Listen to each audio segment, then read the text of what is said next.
Hey everybody, so it's the end of the day at Stokes VW. Had a great time, and I think me and Lawrence are probably the last two people here right now.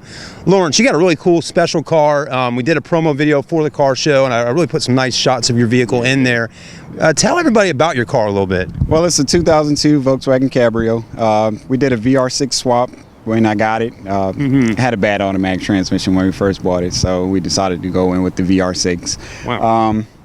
Later on, we added a new top. We went there with the tan top to kind of make it match the leather interior as well. And then we went with the 16-inch BBS Porsche wheels. Those look good. Thank you. Yeah. Thank you.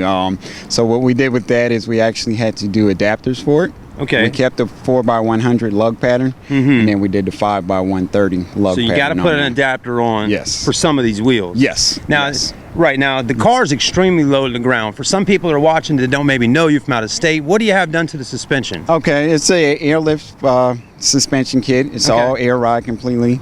So yeah, it's sitting really low. It is, yeah. It looks cool like that. Yeah. Thank you, thank you. Yeah. So just a couple clicks of a switch and you can up, raise, lower. Yes, I have 8 settings available. I currently only use 3. I have where I air it out completely. Okay. I raise it to its highest point or my current ride height.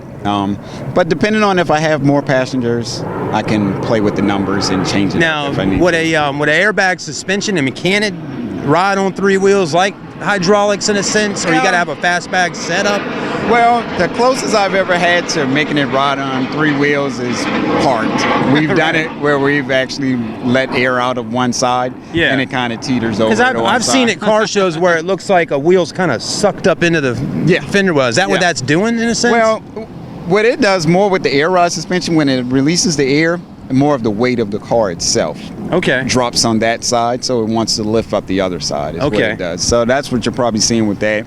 A little different than hydraulics, but you know, pretty close in the same sense as well. So. Now, how usually when you have air ride suspension, there's some kind of air tank in the car. Is that right? You got air tanks and all that? I have a 5-gallon tank in the trunk. It's actually bolted up to the top of the trunk right now. Okay.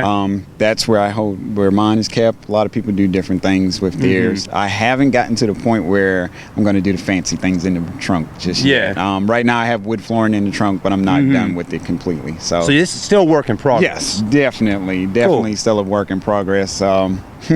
Expecting a lot of work at the end of the year, actually. Cool. So, Well, it's a really cool car, and even just the way it sits right now, it looks super awesome. Thank you for talking with us, man. All right, thank you. Appreciate it. Yes, sir. Thank you.